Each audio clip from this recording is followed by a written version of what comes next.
महाराज की धर्मवीर छत्रपती संभाजी महाराज की जय श्रीराम जय श्रीराम। आई भवानी शक्ती दे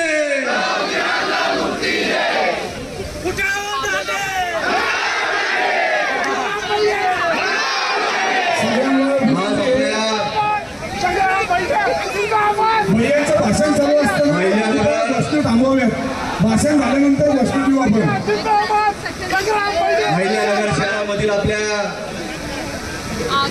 महात्मा फुले चौकामध्ये सालाबाद प्रमाणे चाणक्य प्रतिष्ठान आणि या प्रतिष्ठानच्या माध्यमातून नवरात्र उत्सव दरवर्षी आपण साजरा करतो आणि रावण दहनचा कार्यक्रम हा आपला या ठिकाणी दरवर्षी संपन्न असतो. निश्चित रूपाने आज एक या निमित्तानं एक नवीन कार्यक्रम एक लाईव्ह देखाव्याचा यावर्षी आपला ॲडिशनल या रावण दहनच्या कार्यक्रमामध्ये आपला आज ॲड झालेला आहे आणि ते म्हणजे लव जिहादवरती एक लाईव्ह देखावा आज आपल्या सर्वांच्या समोर सादर करण्याचा एक प्रयत्न चाणक्य प्रतिष्ठानच्या माध्यमातून आपल्या या अहिल्यानगर शहरातील एक लोकप्रिय आणि हिंदुत्ववादी विचाराचा नगरसेवक म्हणून प्रकाशराव भागानगर यांनी एक संकल्पना मांडून आज तो आपल्या सर्वांसमोर सादर केलेला आहे. निश्चितच दरवर्षी आपण देवी माताच्या घोषणा देतो. अजून नाही होणार ते चालू. ज्या वाईट विचारांचा प्रभू रामचंद्रानं नायनाट केला त्यांचाही आपण जयघोष प्रभू रामचंद्रांचा आपण दरवर्षी करत असतो. पण आपण पाहतो की आता हळूहळू संकट ही हळूहळू आता जवळ यायला लागलेली आहे. जसं पूर्वी आपण पाहायचो तर आपल्याकरता सुरक्षा करता आपल्याला पोलीस आलेली पाहायला मिळायची. वेळ प्रसंगी सर्वसामान्य नागरिकांवरती ज्या वेळेला दहशतवादी हल्ला करायचे तर त्याच्यामध्ये त्या स्वतःच्या प्राणाची स्वतःच्या कुटुंबाचा स्वतःच्या लहान लेकरांचा कुठलाही विचार न करता आपल्या नागरिकांच्या समोर जर कुणी गोळ्या छातीवर घेतल्या असतील प्राणाची आहुती दिली असेल तर ते आपल्या देशातलं महाराष्ट्रातलं पोलीस बळ या ठिकाणी होतं. भारताच्या सीमेवरती गेलो तो सीमेवरती असणारा एखादा जवान असेल जर पलीकडच्या बाजूने हल्ला झाला पलीकडची बाजू म्हणजे कुठली पाकिस्तानची ते पण आहे आणि म्हणून तिथं सुद्धा कुणी छातीवर गोळ्या झेलल्या असतील तर त्या आपल्या भारतीय सैन्याने घेतलेल्या आणि इथंच नाही समुद्र मार्गे सुद्धा कुणी आला असेल तर तिथं सुद्धा आपली असणारी नेव्ही मधली फोर्स असेल त्यांनी आपलं संरक्षण करण्याचं काम केलं. हवेतनं जर कुणी आलं असेल तर त्याचा देखील एअरफोर्सच्या माध्यमातून प्रत्युत्तर देण्याचं काम आपण 14 फेब्रुवारी 2019 ला देखील आपण ती घटना ज्यावेळेला आपल्यावर हल्ला झाल्यानंतर आपण त्याच्यानंतर प्रत्युत्तर देखील पाहिलं. पण हे सगळं घडत असताना ही वेगळी परिस्थिती होती. पण आताचे हल्ले जर पाहिले तर ते वेगळ्या प्रकारचे आहेत. त्यावेळेला आपण पाहिलं छत्रपती शिवाजी महाराजांना किंवा धर्मवीर छत्रपती संभाजी महाराजांना कैद करण्याकरता धर्मांतर करण्याकरता तिकडच्या बाजूने काही आक्रमण झालं. औरंगजेब असेल किंवा त्याच्याबरोबर इतर सैन्य असेल ते चालून आलं ते आपल्याला दिसायचं. ते दिसत होतं, आपण उघड्या डोळ्याने ते पाहायचो. मग त्याच्या वेळेला आपल्या लढाया व्हायच्या आणि प्रत्येक लढाईमध्ये छत्रपती शिवाजी महाराजांनी त्या औरंग्याला खालीच पाहायला लावलं. धर्मवीर छत्रपती संभाजी महाराज देखील त्याच ताकदीनं त्याच दमाने लढले. पण त्यावेळेला देखील आपण पाहिलं तर आपल्यातल्या काही लोकांमुळं तो एक घात धर्मवीर छत्रपती संभाजी महाराजांचा झाला. आपल्यातले जर तसे नसते तर तुम्हाला सांगतो याच्यापेक्षाही वेगळा आटके पार झेंडा धर्मवीर छत्रपती संभाजी महाराजांनी लावला. पण दुर्दैव आपलं की संभाजी महाराजांना फार काळ आपल्या लोकांवर हाता आला. म्हणून आज आपल्या सर्वांना सावध पाऊल हे टाकणं गरजेचं आहे. त्या दिवशी देखील ज्यावेळेला गेल्या 15-20 दिवसापूर्वी ज्यावेळेला पुण्यापासून अहिल्यानगर पासून छत्रपती संभाजीनगरला जाणाऱ्या रस्त्यावरती कोटला स्टँडच्या परिसरामध्ये गोमांस आढळलं. तिथं देखील आम्ही सांगितलं की एकही अधिकृत कत्तलखाना आपल्याकडे शहरामध्ये, पण अधिकृत जरी नसला तर घराघरामध्ये तुम्हाला सांगतो आपल्या गोमातेचं कत्तल करण्याचं काम हे आपल्याला त्याच्या माध्यमातून तिथं आपल्याला पाहायला मिळालं. आणि त्याचं प्रत्युत्तर म्हणून महानगरपालिका असेल, पोलीस प्रशासन असेल यांनी 2च दिवसामध्ये ती कारवाई करण्याचं देखील काम केलं. ते कत्तलखाने उद्ध्वस्त करण्याचं काम त्या प्रशासनाने केलं. त्यामुळे जोरदार टाळ्या वाजवून दोन्ही प्रशासनाचे या ठिकाणी आपण आभार मानतो. मी जे सांगतो की घराघरामध्ये होती तरी वस्तुस्थिती आहे. आता कुठलंही सैन्य बाहेरून येत असलं तर दिल्लीत बसलेले लोक पहिलगाममध्ये देखील 10 एप्रिलला पहिलगाममध्ये देखील आपल्या पर्यटकांचं धर्म विचारून गोळ्या घालण्यात आल्या. त्याचा सुद्धा प्रत्युत्तर 48 तासाच्या आत ज्या लोकांनी केलं होतं तर त्या लोकांचा खात्मा झाल्याने देखील आपण टीव्हीच्या माध्यमातून सोशल मीडियाच्या माध्यमातून पाहिलं. ते लोक सक्षम आहेत तिथं, पण आपण लोकांनी सुद्धा आता प्रचंड जागृत होणं गरजेचं आहे. हा लाईव्ह देखावा जरी आपण पाहिला याला फक्त देखावा म्हणून पाहू नका.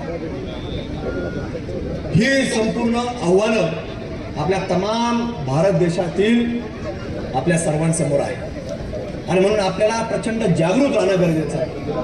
आपल्यामध्ये कोण येतं, कोण वावरतं, कशा पद्धतीने वावरतं हे फक्त इथपर्यंत मर्यादित राहिलं नाही. हा देखावा आपण पाहिला, हे काय चित्रपट नाही मनोरंजनाकरता आपण कुठेतरी जाऊन आलो. काही चित्रपट आपण मनोरंजनाकरता पाहतो, पण काही चित्रपटातून अनेक गोष्टी शिकायला देखील मिळतात. तसं आज ह्या देखाव्यामधून देखील आपले अहिल्यानगरवासी काही शिकले असतील तर ते निश्चित रूपाने शिकलेत की देवी माता शक्ती रे आणि लव जिहादला मुक्ती दे. हे आपण निश्चित रूपाने आज या ठिकाणी इथून घेऊन जात असताना हाच विचार आपल्याला घेऊन जायचा. हे इथपर्यंत मर्यादित राहिलं नाही. इथून पुढच्या काळामध्ये आपल्या सर्वांना एकच सांगतो की आपण पाहिलं की दुर्गा माता दौड ही सातत्याने होती. जवळपास संभाजीराव भिडे गुरुजींनी 1985 मध्ये सुरू केली आहे आणि अहिल्यानगर शहरामध्ये देखील जवळपास 20 वर्षापेक्षा अधिकचा काळ झालेला आहे. दुर्गा माता दौड रोज सकाळच्या सत्रामध्ये सकाळच्या वेळेला ही आपल्या अहिल्यानगर शहराच्या वेगळ्या भागामध्ये जाते. आम्ही सुद्धा गेले 7-8 वर्षापासून ते दुर्गा माता दौडमध्ये सहभागी होत असतो. ते लोक कधी तक्रार करत नाही, पण प्रत्येक दुर्गा माता दौडला मध्यवर्ती शहरामध्ये विशेषतः सांगायचं म्हटलं तर ज्या वेळेला दुर्गा माता दौड जात असतील ते सगळे मुलं ते पायात कुठलंही वाहन नसतं, म्हणजे चप्पल नसते, बूट नसतं, काही नसतं, पण त्यांच्या मार्गानं जसं आपण 9 दिवस उपवास करतो. कुठलाही मनुष्य जो हिंदू धर्मामधला आहे तो मांसाहाराचं सेवन करत नाही, पण जाणीवपूर्वक रात्री असेल पहाटे असेल त्या वाटेवरती तिथं मांस टाकण्याचं काम होत असतं आणि त्या लोकांना दुर्गा माता दोनचे जे सरळ मार्गे चालत असतात त्यांना कुठेतरी पाऊलवाट चुकवत जावं लागतं. हे कुठपर्यंत सहन करायचं? आपल्या कोटल्याच्या परिसरामध्ये आपण पाहिलं गोमांस टाकलं, सगळ्यांनी पाहिलं ना? कुणी कुणी पाहिलं तर हात वर करा. फार लोकांना नाही पाहिलं, शेवटच्या लोकांनी पाहिलं नाही. काय वाटलं तुम्हाला? काय भावना वाटल्या? रक्त खवळतं का नाही? इथून पुढे एकच सांगतो की ज्या वेळेला असं घडल तर आता जशाच तसं उत्तर देण्याचं काम या आपल्या माध्यमातून या ठिकाणी केलं जाईल. हे आता कुठल्याही प्रकारे अहिल्यानगर शहरामध्ये असं चालणार नाही, कारण जशाच तसं उत्तर आपल्या वतीने देखील दिलं जाईल. आपण तुम्हाला सांगतो, हिंदू समाज कधी काही सुरुवात करत नसतो अशा गोष्टी, कधीच करत नाही. हे लोक जेव्हा औरंगजेब बाहेरून आला, मंदिरं कुणी पाळले? याच लोकांनी पाळली. सुरुवात यांनी केलेली. म्हणून आपल्याला काय कुणी सांगायची आवश्यकता नाही की हे कोण करतं, आघात कोण करतं. धर्माच्या विचाराने आपल्याला सरळ मार्ग जात असताना हे लोक आडवं येण्याचं काम करत असतात. त्यामुळे आपल्याला देखील पुढच्या काळामध्ये या छोट्या मोठ्या गोष्टी आहेत, याच्यातनं आपल्याला सावध राहायला.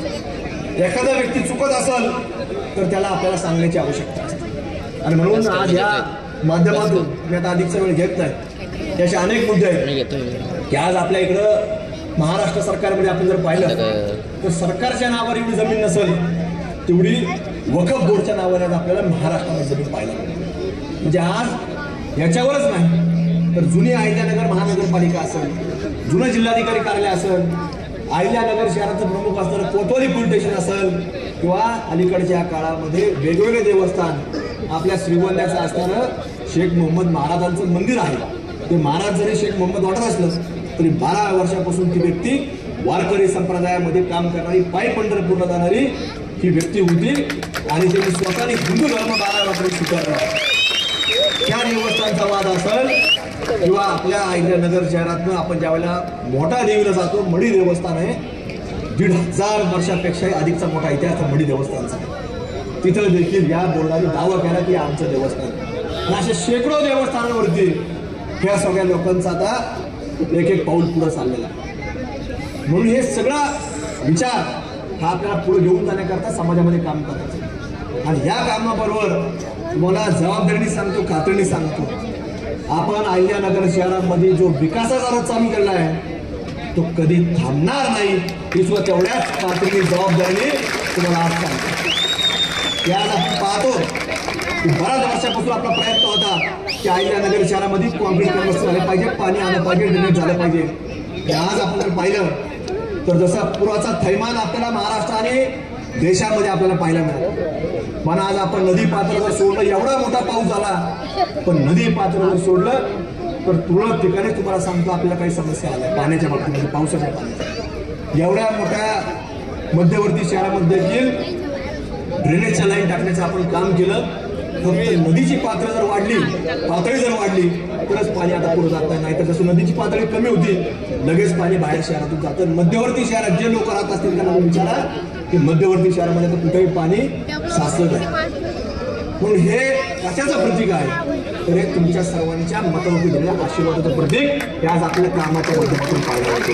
आणि असाच आशीर्वाद तुम्हाला आज या विजयादशमीच्या दिवशी मागतो की ज्या ज्या वेळेला धर्माची लढाई येईल त्यावेळेला तुम्ही फक्त आशीर्वाद देण्याचं काम करा, बाकी आम्ही सांगतो एवढीच तुम्हाला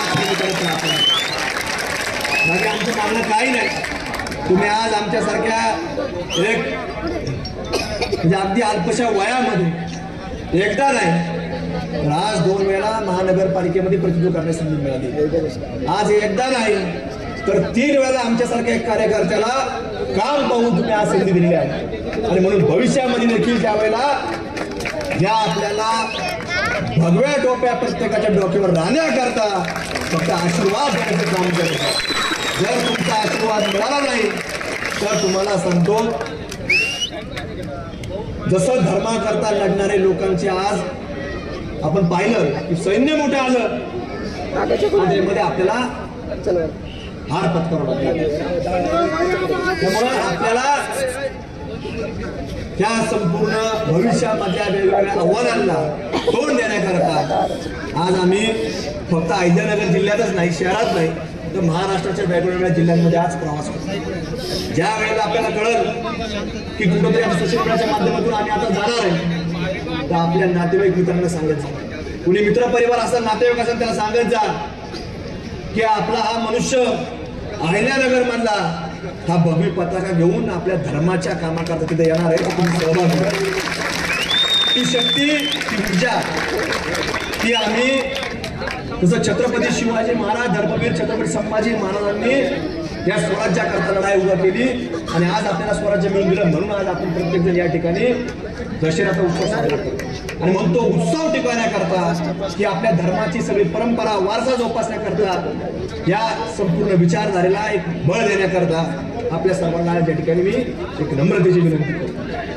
आणि म्हणून आजचा एक चांगला देखावा बागनगरे साहेबांनी व त्यांच्या संपूर्ण सहकार्याने आज या ठिकाणी आपल्या सर्वांसमोर मांडलेला आहे. त्यांचे आपण सर्वांनी टाळ्या वाजवून मनपूर्वक या ठिकाणी आभार व्यक्त करावे. आणि रावण हा या जगामध्ये अस्तित्व राहिलेला नाही. हा जो काही रावण असतो हा प्रतिकात्मक असतो, हा काही ओरिजिनल रावण राहिलेला नाही. त्यामुळं असे डुप्लिकेट रावण आता बरेच राहणार आहेत. त्याची चिंता तुम्ही करू नका, त्याला आपल्याला कोणालाच कष्ट करायची गरज नाही. हे प्रतिकात्मक आहे आणि आपण दरवर्षीच, मला वाटतं 2-3 वर्षापूर्वी आपण दहशतवादाचा रावण जाळला होता. मला दुपारी कोणी म्हणलं की असाच आहे तसं, अरे म्हटलं तर रावण आता आपण थोडी केलं, ते बरोबर रामचंद्राने त्याच वेळेस त्याचा कार्यक्रम केलेला आहे. आता आपला विषय हा प्रतिकात्मक आहे. हा काय म्हणजे आपल्या सर्वांना कुठेतरी एक लहान मुलांना कळायला पाहिजे की प्रभू रामचंद्राने म्हणजे आज हा एवढा रावण आहे, याच्यापेक्षाही तो मोठा होता. पण ते प्रभू रामचंद्राकडे तुमच्यासारखे जसे आशीर्वाद लोक आहेत, तसे प्रभू रामचंद्राच्या मागे हजारो नाही करोडो लोकांचे आशीर्वाद होते. आणि म्हणून त्याने त्याचा वध हा जसा दिसला तसा करून टाकला. कारण ते दिसत नव्हतं त्यावेळेला, कारण ते आता तिकडे लंकेमध्ये राहायचा, प्रभू रामचंद्र इकडे होते. तो जसा दिसला तसा प्रभू रामचंद्राने ठोकून टाकला. आजची बघायची पद्धत वेगळी, त्यामुळे बाणाने ठोकून टाकला आणि आजची पद्धत वेगळी.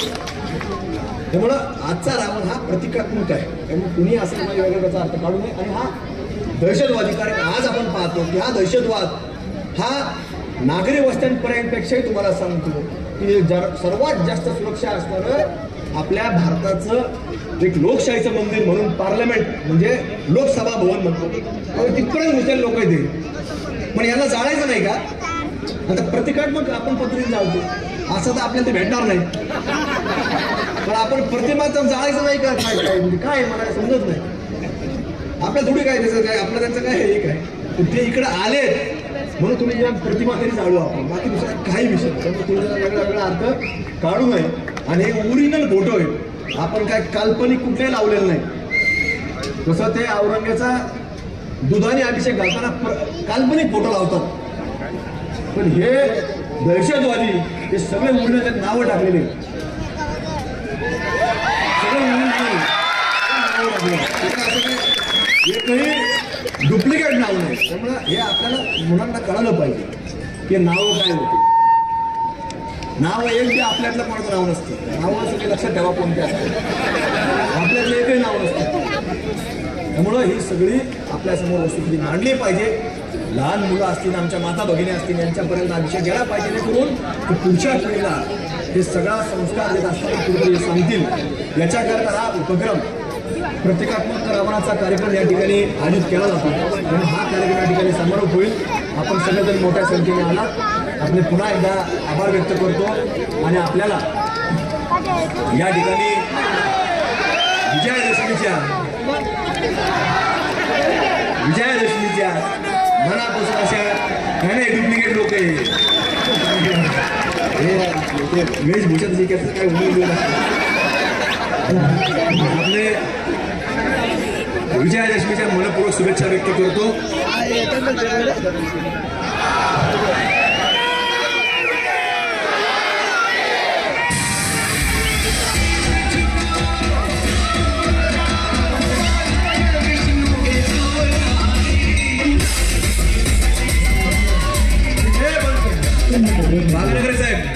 प्रमुख आपले मान्यवर सत्कार करा. बाकीचे खाली उठलो ना पद्धती जे ते लोड वाढतो हे बनव ना कलाकारांचे करायचं. आणि पोलीस आपले गायकवाड साहेबांनी ॲडिशनल एसपी साहेब बोलवलं.